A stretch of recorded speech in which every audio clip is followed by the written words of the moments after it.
This week, Google Plus Flaw leads the chocolate factory, or a chocolate factory, to shut down early.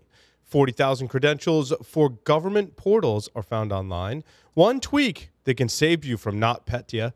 ESET discovers 21 new Linux malware variants, and how this phishing scam group built a list of 50,000 execs to target. Jason Wood from Paladin Security joins us for expert commentary on how Microsoft is calling for facial recognition tech regulation.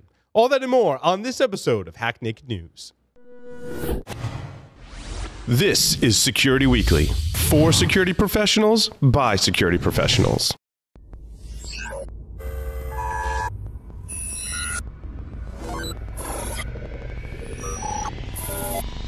Broadcasting live from G-Unit Studios in Rhode Island, it's the show that brings you the security news each week. And despite popular belief, we do wear pants. It's Hack Naked News. Do you have a website, an external presence, employees, an office? Any of these things can be compromised and attacked. How are you defending your assets? Have you penetration tested your public assets? Start 2018 by taking a proactive approach to securing your vulnerable areas. Black Hills Information Security has been helping companies find their weaknesses since 2008. Email consulting at blackhillsinfosec.com and see how they can help you sleep better at night. Welcome, everyone, to Hack Naked News. This is episode number 200 for December 11th, 2018. I'm, of course, your host, Paul Asadorian.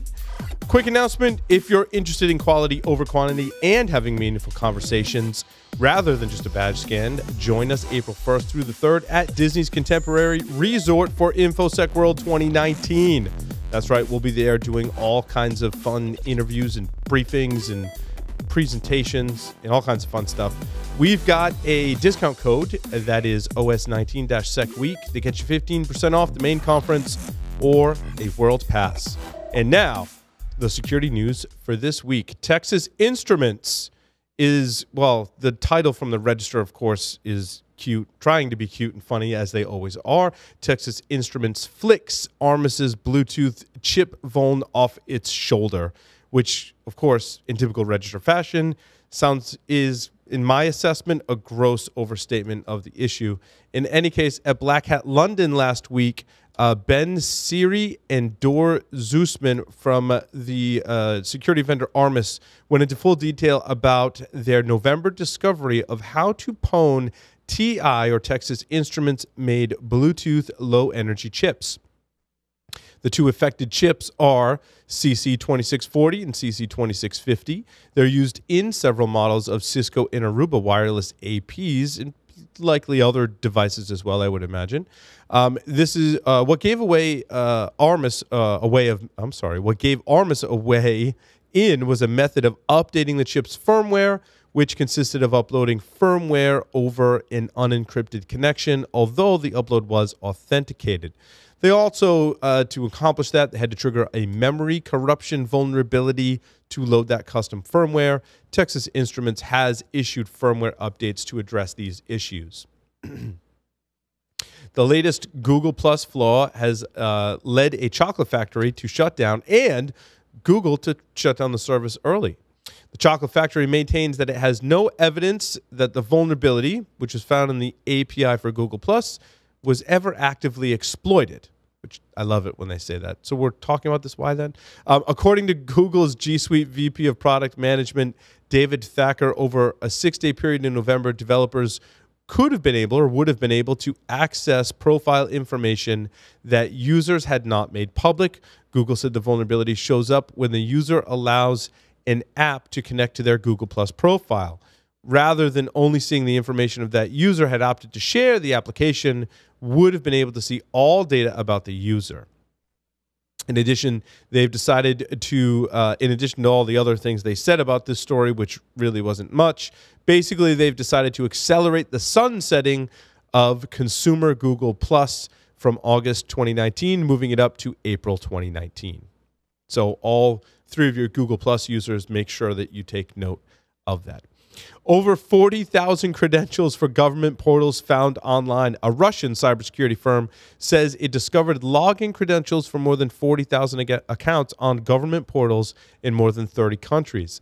The data includes usernames and clear text passwords, and the company believes might be up for sale on underground hacker forums. You think? Lots of speculation in this article, though. They say the accounts could allow attackers to access both commercial or state secrets accessible through those accounts. Furthermore, the accounts could be used for other reconnaissance operations or as an entry point inside a government agency's internal network from where hackers can execute other attacks such as cross-site scripting or SQL injection. However, they have no evidence of that and are stating that just for the sheer sake that maybe we talk about it on the show. I'm not sure, but it's fun to speculate. In any case, further reading in our wiki show notes at wiki.securityweekly.com. The headline reads, secure messaging applications are prone to session hijacking. So this is the issue. The instant messaging apps, Signal, among others, support major mobile platforms and desktop versions. And the Cisco Talos team discovered that an attacker could use malware to hijack a session from a desktop version and access the data without knowing or before they would realize that a hijack has been performed. And here's the statement about the vulnerability from Cisco's research team.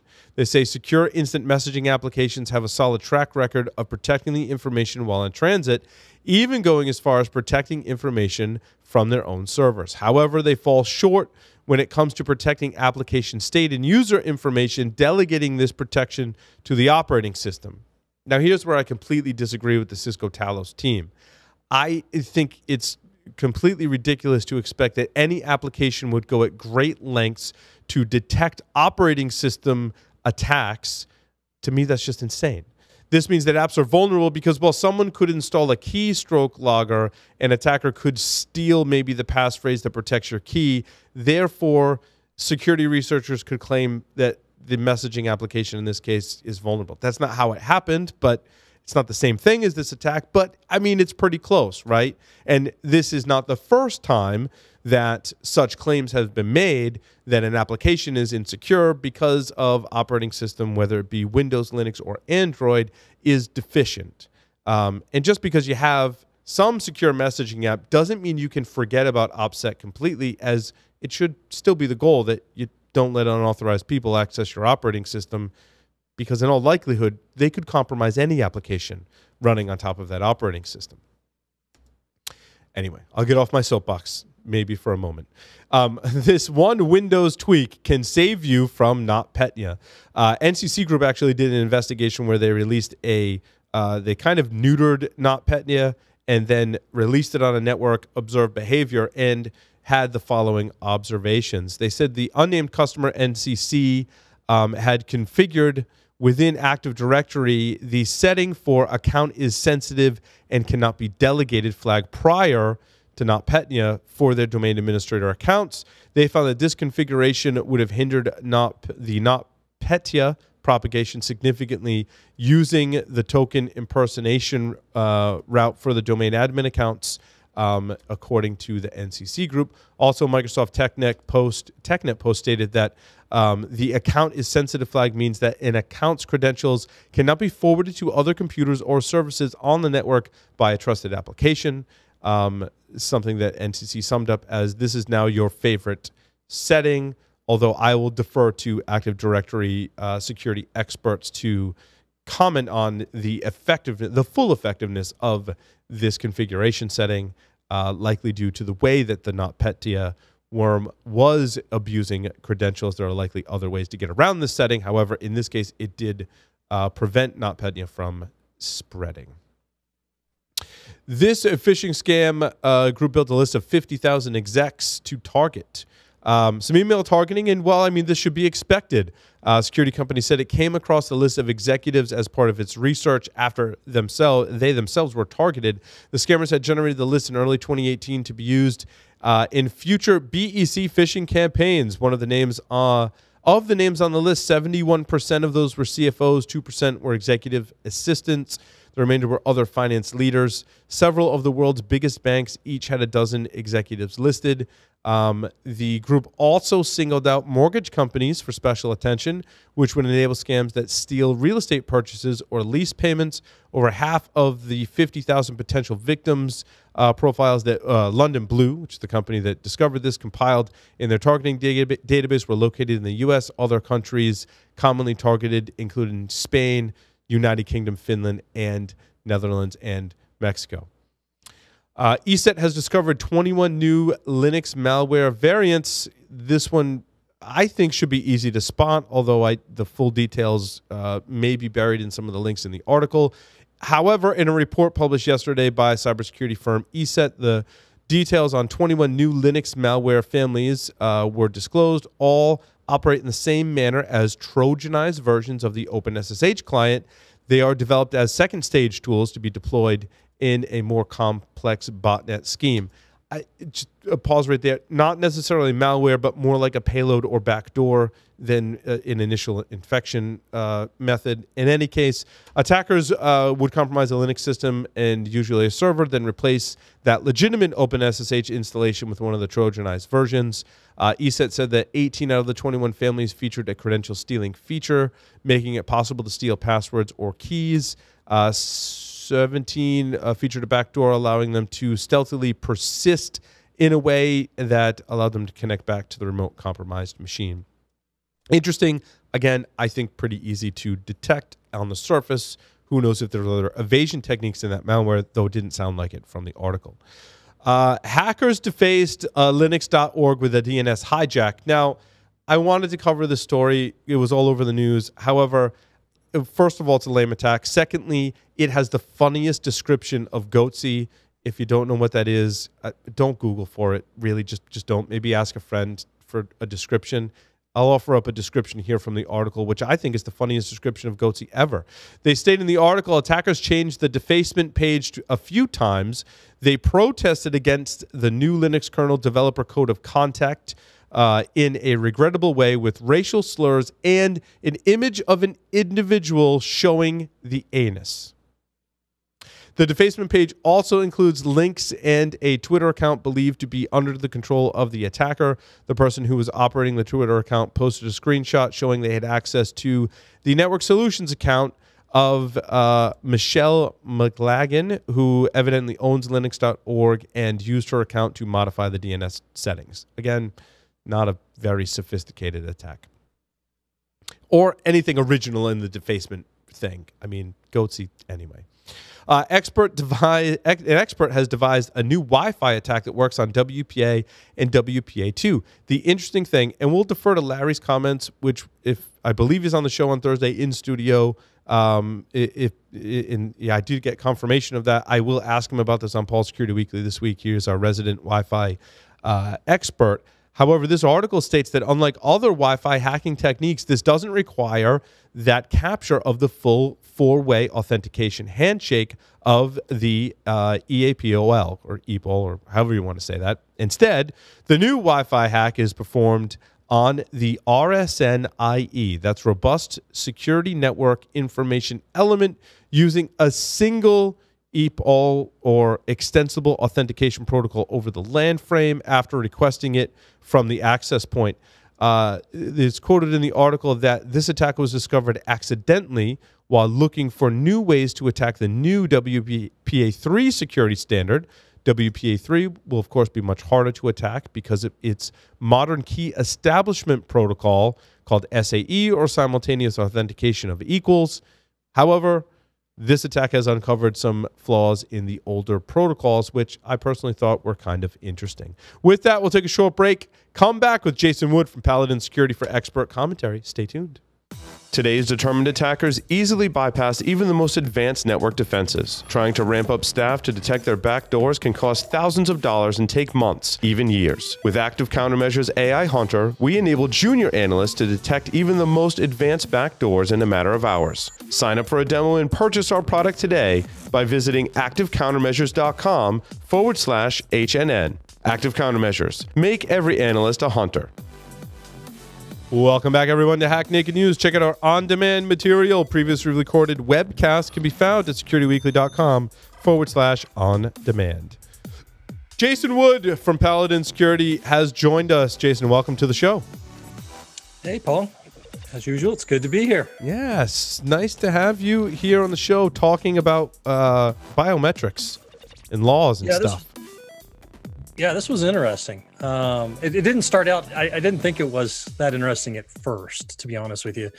It's a post basically on the Threat Post blog, with the title of "Microsoft Calls for Facial Recognition Tech Regulation." And I was like, okay, I took a look at it, and it turned into a little bit of a rabbit hole for me. And what it boils down to is basically the use of facial recognition is extending in some interesting ways. Now, in the past, when we heard about it, this was particularly around areas in government and maybe some kind of sensitive public area. Things like government buildings, airports, schools are a common focus of this type of software. In fact, we've talked about the use of facial recognition in school security systems and some of the issues around that in previous episode of Hack Naked News. Last week, I guess one of the things that spurred this was last week, the Department of Homeland Security announced a new program to use facial recognition in its surveillance around the White House, which isn't a terrible shock to me, to be honest with you. And on Thursday of last week, Brad Smith of Microsoft wrote a blog post on one of Microsoft's blogs, basically calling out the potential dangers of the unregulated use of facial recognition and requests government regulation. Now, the article also includes some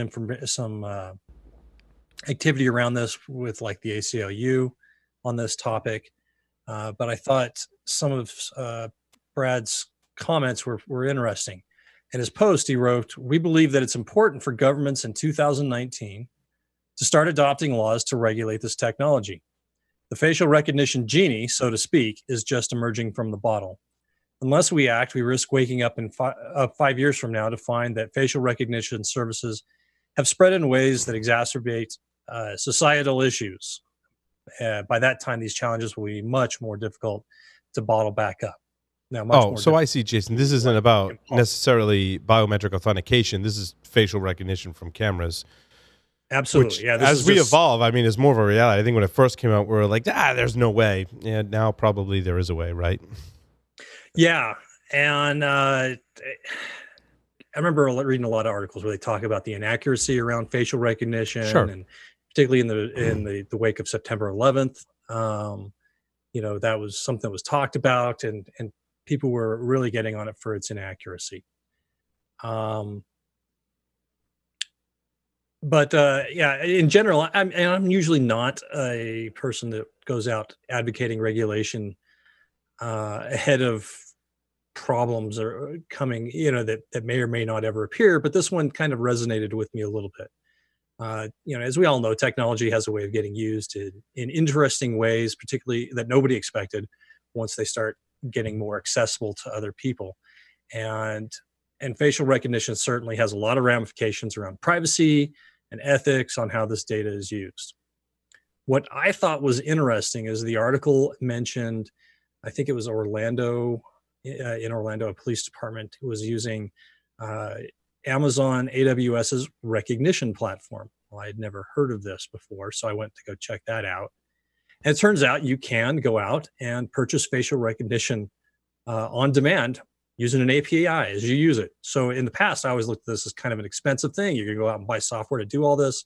It's going to cost you money to get access, a fair bit of money to get access to, and that provides a barrier to getting into it. Now, all of a sudden, with AWS and recognition, you can just purchase it as you use it. So a few bucks and you're good to go.